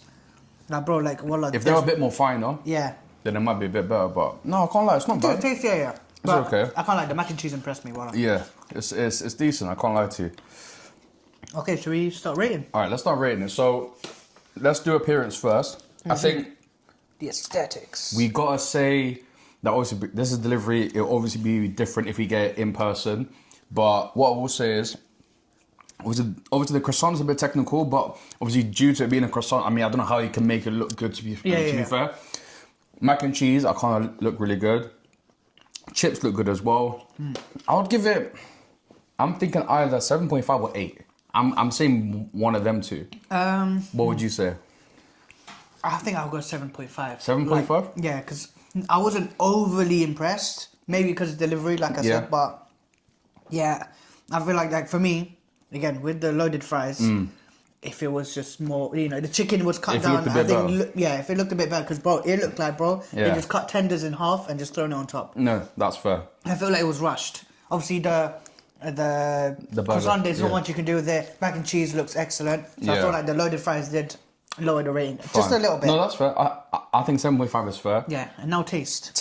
Okay, so I can't like the burger, the croissant burger. I can't lie, I do like it. I can't lie to you. I feel that. Mac and cheese is very good as well. Chips does let it down slightly. So I think maybe another 7.5 or 8. It's between one of them two. Yeah, I would say it's an 8 because there was flavour. I can't like. I do like the taste of the mac and cheese. Yeah. Like I said, if they worked on a few things. Yeah. Not the mac and cheese, sorry. The loaded fries. Yeah. If they cut the chicken down. Yeah. Made it a little bit easier to eat. Mac and cheese is nice. Don't want to overdo it with the mac and cheese. Yeah.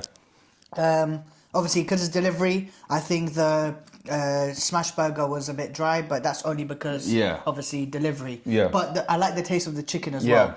So you know what? I think an 8. 8 is solid. 8 would be fine. I like and then 8. the price. How much did it even cost? I don't even know. Altogether around £30. Okay, so But again, keep on delivery. Price is a bit different, so it might be slightly cheaper. So let's say it's maybe 25, 27-ish, like in person, you would say. Price, yeah. So it would be around more like 13, 14-ish per person. Yeah. Well, I mean, if you think about it, right, you're getting a burger, you're getting like a side, you're getting a drink. It's not too bad. I mean, in nowadays. Yeah, in nowadays, but then franchise as well because he's got a few spots now. Yeah, he's got a few spots now. So like again, I think. But then let's be real, because we've eaten before this. Imagine we were starving. You think this is filling us up? No, of course not. No. So I think like obviously if you got a bit more, obviously the price would go up. So again, this is like obviously this is somewhat of like a lighter meal, I would say. But would you say 7.5? 7.5 is fair. I think that's fair. I think 7.5 is fair. So that means that Dee's Kitchen is a total of 23 points, which is joint with Wingstop. Oh, okay, I mean, that's fair. And to be fair, another delivery one. Yeah, so, and competing with Wingstop, which is a properly established brand. That's not too bad. Yeah, and George, I think as well, obviously, because you're the croissant, if you got the burger, you never know, it might go a bit higher. So but you know what, they experimented, they tried something different. And it worked out. And you know what I'm going to say? I think what we'll do is, in an upcoming episode in the future, we might do it in person because I think we need to give this proper justice. Yeah. So at some point, maybe our scores might change, but for now, this is the way it is. And Back to the pod. Back to the pod.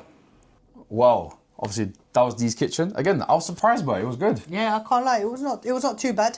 Not the very best, no. but hey, listen, not my favourite. But listen, that croissant experiment, it was alright. It worked out. That'll give them. Fair play to them. And I love the mac and cheese. Yeah, the mac and cheese. Yeah, it was good. It was good. But speaking of good, a good win for Aston Villa, being Burnley at home, and finally finding momentum for Unai Emery. Yes. I mean, I believe, is that their second win in a row or third? Let me see. They've Oh, wow, okay, I see. Bloody hell. No, but then let's not count Europa League. Let's count just the Prem. Okay, so just Prem, obviously drew against Sunderland, but from that point they beat Fulham and they beat Burnley. So they're undefeated in 3, basically. Which, again... 4, 5. What? 5, yeah. If you think 5, about okay, yeah, so they're undefeated in 5. So again, now they're picking up some form. Yeah, I mean... What do you think about the team? Because obviously it hasn't changed much. No, I mean, the biggest... But, yeah, I don't know. It's just, for me, Aston Villa, they don't look threatening. They had that bit of fear factor, I think. Not obviously to the same extent as the Cities do or the Liverpools do. But, you know, you feel like you may not be able to get a point or two. The biggest fear factor is 6.1 rated. So obviously, Ollie Watkins, that brother's fallen off a cliff this season. I mean, thank God United didn't sign him because we was between him and Sesko. Thank God we made the right choice. Yeah. He's not been great this season, man. I mean, I don't know if it's age or what, but... No, but he's 29. He should be, but... Yeah, I think it might be time to go for Ollie Watkins. Yeah, it's not been great. I mean, even if he's not scoring, we know who is. Daniel Marlin. He's bagged 2 goals. Again, shout him out. He's done all right this season, I think. I think he's had decent stats in the Prem. What's he done? Okay, he's just got 2 goals. My bad. I thought he did more. But regardless, decent performance from all around. You can see Morgan Rogers got an assist. Kamara got an assist. Yeah. My boy Mateusz Kasz is still putting in the work. So... And just very quickly, because I don't want to talk too much on these smaller games, but what do you think about Morgan Rogers? Because obviously now that Aston Villa, if they have a poor season, do you think... Oh, he's gone. You think he's gone? He's gone. He's gone. Where do you see him? Because obviously... I would have said Liverpool, but... Because I mean, that'll be overwhelming. Man. No, I think I heard something about Morgan Rogers going to Liverpool, but I could be wrong. But I mean, listen, City were taken back in a heartbeat. Yeah. I mean, I'm surprised City don't have some sort of release clause on that, but I mean, you know, I wouldn't be surprised going to City. I mean, United would take him in a heartbeat. I mean, listen, he can go to big clubs. I mean, that's the point, right? So, yeah, I wouldn't be surprised if he leaves. I mean, if Villa don't finish in Europe this season, then, you know, it would be cause for concern for Rodgers. And if I was him, I would leave. Yeah, no, fair enough. That's fair. And obviously, Aston Villa beat Burnley 2-1. And another team that won 2-1 today, which was kind of surprising because they beat the one team that was undefeated. And that is Everton beating Crystal Palace 2-1. Yeah, I mean, listen, Palace, I guess you could argue, was probably the most informed team in the league, I guess. Yeah. I mean, undefeated in 18, right? Yeah. And ended up losing to Everton at home, which obviously, for Everton, obviously, they've been in good form. New stadium, all of that. Yeah, new stadium. Obviously, the new signings like Jack Grealish has been cooking. Scored the winner for them, which I can't lie. Last second. Yeah, I mean, I am kind of happy for him. But no, shout out Grealish, man. But at the same time, Everton, man, low-key they've been cooking, you know. Hey, listen. Do you think they can be going back to winning ways? Remember the times where Everton used to be that middle club where, you know, if you're too good for the big teams, but... No, if you weren't good enough for the big teams, but too good for the smaller teams, Everton is that team. Hey, I mean, listen, all I'm saying is you guys got to be worried, man. They're in the same points as you, brother. Damn. They're in the same points as you. So, I mean, listen, they've been doing all right this season. Obviously, the players have been performing. I mean, obviously, in this game, you've got goals from NDI with a pen. Yep. Grealish scored, as we mentioned. I mean... Beto missed a few chances. Beto. Yeah, Beto. You got man like Barry as well. I mean, someone who had a bit of a stink, I can't lie. Boom, boom, boom. Mateta's in the room. Mateta. I can't lie, he missed mad chances. He wasn't great that game, was he? I mean... No, because I can't lie, because Crystal Palace were all over them. I mean, Munoz got the goal for Crystal Palace, and they were actually playing well. And they should have been 2-3-0 up at the very least in the first half. Yeah. And obviously, Everton managed to turn it around and obviously snatch the win. Yeah. But again, Crystal Palace, I don't think... Obviously, they're going to be mad that they lost their unbeaten streak. But let's be honest. I mean, they've been doing well so far. Yeah, Oliver Glasner, shout out him. Rumours that he might be going to... Future gaffer, man. Bro, that's what I'm saying, man. Flipping, eh? Future gaffer, bro. I mean, listen, does it remind you of anything? Does the formation remind you of something? Yeah, it looks exactly like Man United, except it's better. Well, that's what I'm saying. So, yeah, listen, obviously, you know, we'll see what happens there. Palace are still... I mean, they're still sixth in the league. I mean, so again... 1 point ahead of us. Yeah, fair enough. I mean, let's see. Any stand-up performances? I mean, Saar got an assist. Yeah. I mean, he's been... I mean, just quickly, I think he's been class this season. I mean, he's been one of the most underrated players. Yeah, I mean, to be fair, for the last couple of seasons, I would say, actually. I mean, In 5 games, 3 goals, 1 assist. So I mean, he's been doing alright this season, man. No, and fair enough. To be fair, could he be the next Elise? Could he be the next Eze and find a move out? Oh, finding a move out. Yeah, well, no, definitely not the next Elise, but No, I'll be listen. honest with you. I don't see him moving because I'm there. Like, what other team could potentially? Fulham could use him maybe. No, but then again, he wouldn't. Why would you go to Fulham and downgrade? All I'm saying is that there's a certain team that, you know, in a couple of years might need a left-footed right winger. Well, Chelsea might need him next season because I'm saying there's a few teams that could take him. So, I mean, if he carries on this form, I mean, Palace could get like 40, 50 mil for this guy. So, you never know. But moving on to the next game, and it's a 2-0 win for Newcastle against Nottingham Forest. Oh, God. One player we got to talk about for Newcastle is the man up front. Nick Voltemade. Yeah, I mean, hey, slowly. Hey, bro. Hey, listen, what I'm saying is this guy, see, he's low-key cooking, this guy, man. I mean, 4 games, 3 goals in the Prem. Yeah. Hey. It's like who? It's like, I mean, he's got more goals in his sack now. Yeah. Bloody hell, man.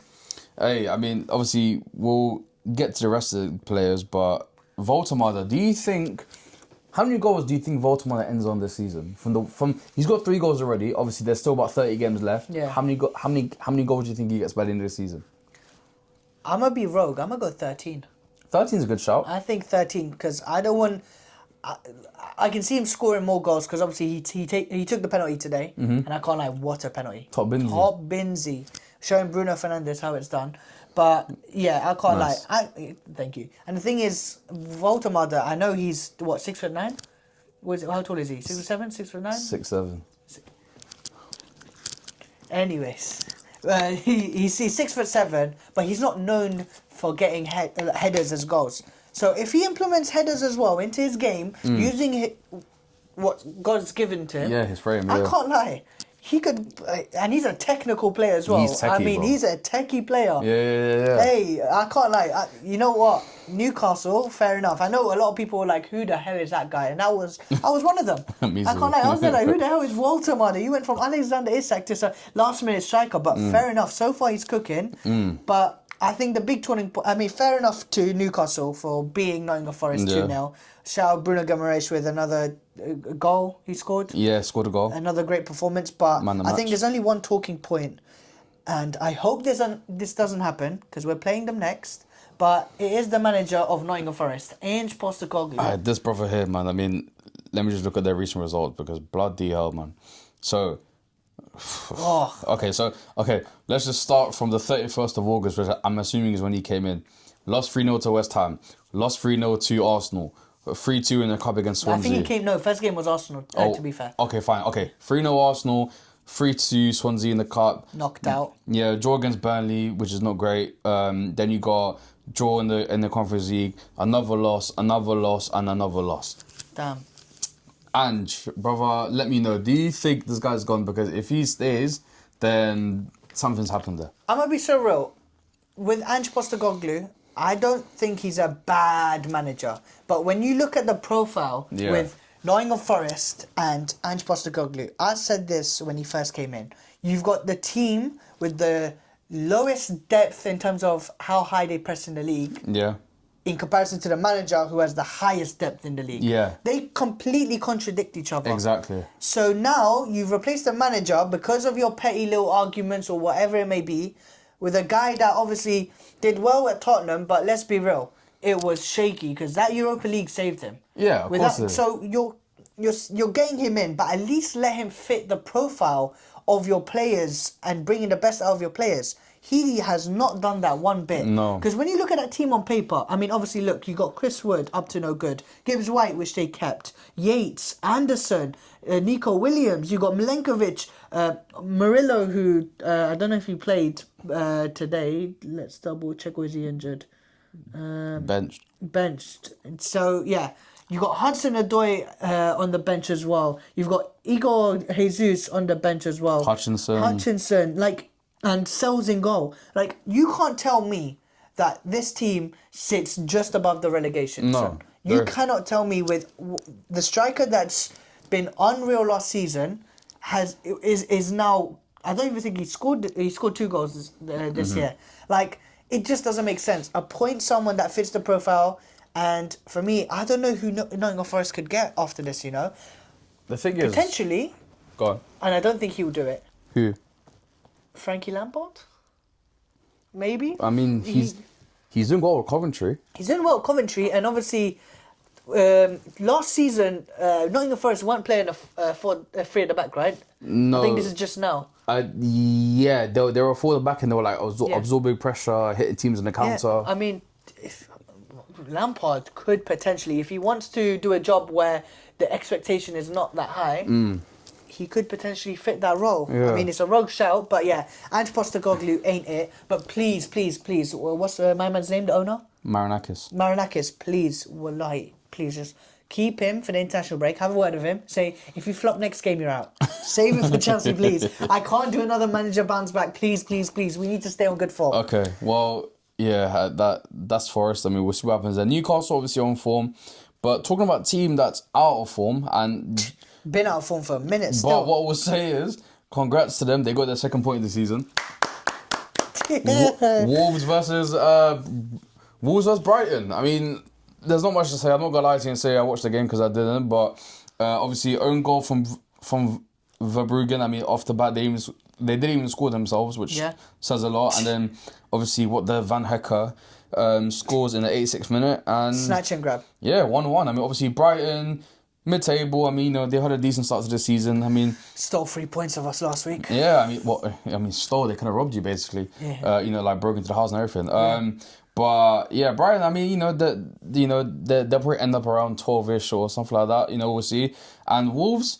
I mean, brother, they've got 2 points in 7 games. I mean, if I was the owner, I'll be very concerned right now. Yeah, I can't lie because we knew they were a weak team, but I can't lie, to sit rock bottom 20th. 2 points is horror. It is horror. You're telling me that Burnley's got a win, Leeds got a win, Sunderland's got wins under their belt, and you're telling me that Wolves couldn't even do one? I mean, listen, let's just have a look at the Wolves team. I mean, like how bad really are they?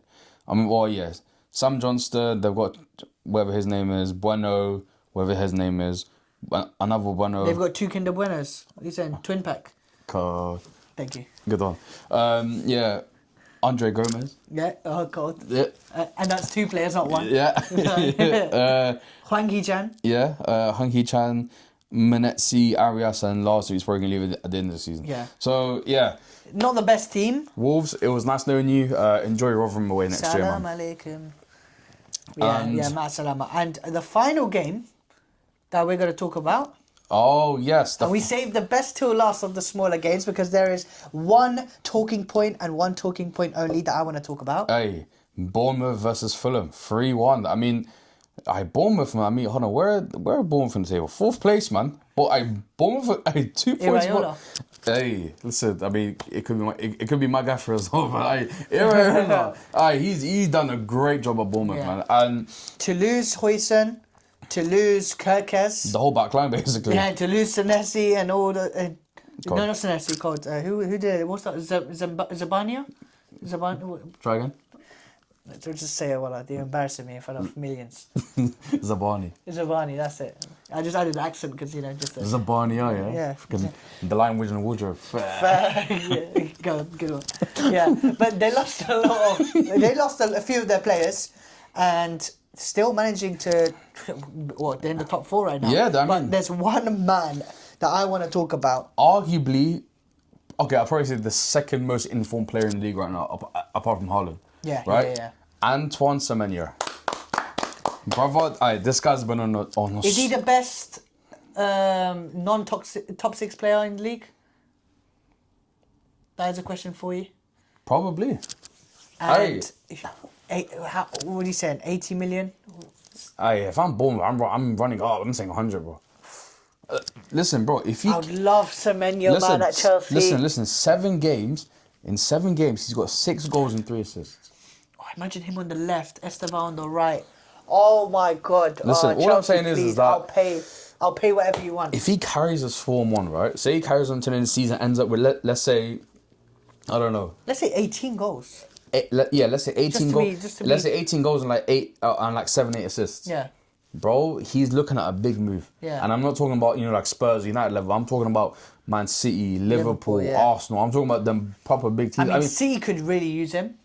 City could really use him. And Liverpool, not so much. I feel like, bro, what's going to happen to Ekitike, Isak, Wirtz, Salah? The list goes on. I say play no defenders, play no midfielder, just play like 11 attackers. We said 1-1-7 or whatever. Something like that. At that point, do something like that. Maths ain't. But yeah, no, I'm gonna tell you straight. I mean, look, just look at his progression, right? First season at Bournemouth got 1 goal, whatever. Second season got 8 goals. Third season he gets 13, and now he's got 6 overall. And it's only 8 games in. And it's only 8 games in. I mean, and you can see that this guy is progressing. Yeah, he's progressing very fast. But he's looking good. That goal he scored as well. Was a great goal. Alright, listen, Semenyo. All I'm saying is, you know what? Even low key, some teams across Europe. If I'm a few teams, I don't know if I'm a Bayern Munich, if I'm a Bayern Munich is a shout. Listen, I don't know. Listen, if I'm a Bayern Munich, if I'm a I don't know. Listen, I'm trying to think. What team would I even? Italian team potentially. Hey, a Juve. If I'm a Inter Milan, AC. Listen, there are teams I will take him anyway. Not AC because Rafael Leo. He can play on the right. That's true. There you go. So I mean, listen, there's options there. Obviously, 3-1 win. He bagged 2 goals. 1 goal from who was it? Oh, Justin Kluivert as well. Aye, that was a banger, by the way. Yeah, he cooked there still. And again, he's one of the players that can sort of continue this form from last season. Hey, and also, do you know a fun fact about Kluivert? Go on. So, I think on Monday, earlier in the week, his younger brother, I don't know his name, but his younger brother, who plays for the Barcelona under-19s, scores a winning goal in his game. Then a few days later, his other brother, who plays for Lyon, scores a winning goal in their game. And then you got Justin Kluivert this weekend. Done the same thing? Does the same thing. Fairs, man. Patrick Kluivert, his son's doing bits. We said the family's up. Oh, whole family's up, voila. But yeah, Fulham, I mean, Session scored, that was cute. Yeah, Fulham's... I don't see them as exciting, 14th, I mean, to be fair, they're 4 points off of the drop. I mean, got to be careful there, mate. No more Snapchats. Yeah, ban Snapchat from the changing room, but obviously, we spoke about Semenyo, and I think that's a perfect segue to talk about how good he was. Oh my God. Yeah, we cooked. Oh my God. Fantasy football, we have cooked on a level of levels. Aye, well, do you want to start or should I start? You know what? Rock, paper, scissors. Go on. Rock, paper, scissors, shoot. I'll start. Go on. And, hey, what a week it's been, because I can't lie. If you did not cook, and we're going to look at the league, because I haven't even looked at the league. So we'll look at that in a minute. But let's start off. I'm currently, obviously, this will update, because Chalobah will be dropped, because I can't lie, I forgot to update my team beforehand, because I forgot about the Friday kickoff. But, starting off, I've got the goalkeeper, Donnarumma, 6 points, clean sheet. Dogu, shagged me, because obviously he didn't start, so 1 point. Van de Ven, no points. Chalobah is currently playing, so he will swap for Esteve, who got me 1 point. Cool. Semenyo, 18 points. 18. Kudus, 12 points.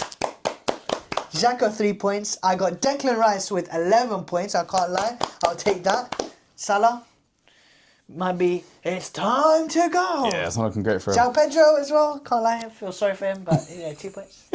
And Erling Haaland, of course, getting a goal and getting, he's a captain, so 16 points, double points. So we'll take that. 73 points, add Esteve on, that'll be 74. And assuming that the bonus points haven't added already. They wouldn't have been Not added. yet, so it would be added on. So points will be obviously on the screen.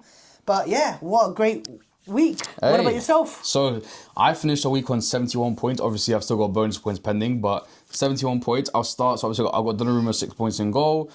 Dorgu got me 1. I'm annoyed because if I'm like him. I forgot to change my team, but I would have put in Munoz, who got me 8 points, so I would have been higher, but is what it is.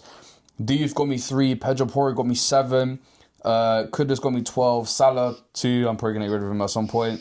Reinders got me 3. Semenyo got me 18. Anderson got me 1. Haaland 16. And João Pedro 2. So, yeah, man. Let's look at the league real quick.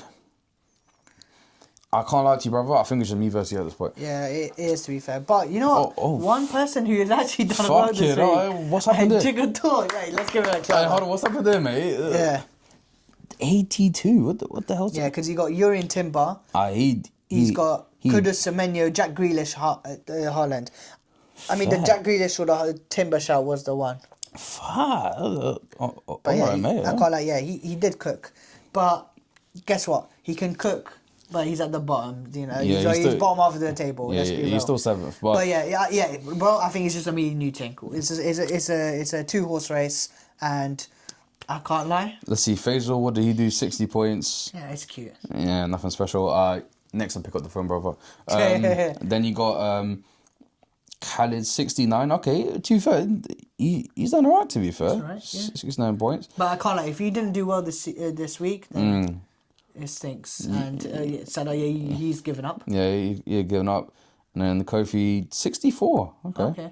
But yeah, Kofi's bottom of the barrel, so yeah, fair enough. Stick to Twitch, brother. Yeah, but any transfers that you're gonna make this week? So I've already made one. Oh yeah. So I've brought in. So I've taken out your R9 and I've put in Nick Voltemada. Okay. He's 4 million cheaper and he's got a good few fixtures coming up. So he's got obviously Brighton, Fulham, and West Ham, which I feel like are good opportunities for him to score and do something. So I've brought in Voltemada, you know, as a bit of a different option. But apart from that, nothing too much. How about yourself? So I've currently got 2 transfers, and I have to think this tactically, because obviously Chalobah's going to be back, so I'm keeping him. Wan-Bissaka, ma'as-salama. For me, João Pedro, I'm thinking about it. Salah, hey, after this, only because it's United and he loves United. Yeah, I'm gonna keep him. I'll let him land for a bit. But you're on the controversial list as well. Dorgu maybe, because he's not getting me that many points.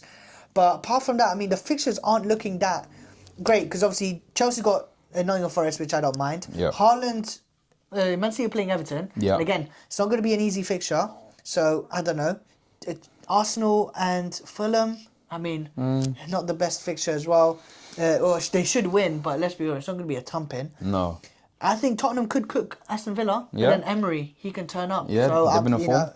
And Bournemouth versus Crystal Palace, again, that's 2 little titans playing against each other. So it's a tough week to I think it's going to be a tough week to do well, but I'm wait till the international break because I don't want to sub in any injuries, so I'll be patient. But yeah, another successful week for both of us in fantasy and also with our football club, so we'll take that. And I think that wraps up. Yeah, that wraps up the pod. Obviously, successfully for both of us, as we said.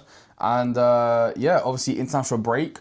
We've got a couple of ideas for you guys coming up in the next week or 2, so watch out for those. And until then, guys, catch you later. Well, so you don't want to do the like, comment, subscribe? Oh, amazing. Yeah, you know, to be fair, you forgot in the beginning, I forgot in the end. You know what I mean? Fair trade. 1-1. Go on. 1-1. Go on, you do it. Of course. So, as always, guys, make sure you guys leave a like. Make sure you guys subscribe. Comment down below, by the way, what's your thoughts on the game week as a whole? Has your team won? Has your team lost? Let us know, because I can't lie. If you support a big team, let us know if you guys are doing well. If you're an Arsenal fan, just shut your mouth and just shut up. We get it, your first place, voila, just chill out. But yeah, follow us on our socials, TikTok, Instagram, everything. X, both of our channels. Subscribe. That's all we ask, man. We're trying to get to the top, so yeah, we can only do it with your support. But until next week, international break, cheeky little video. Yeah, we'll see. We'll do something. Yeah. But until next time, guys, take care and peace.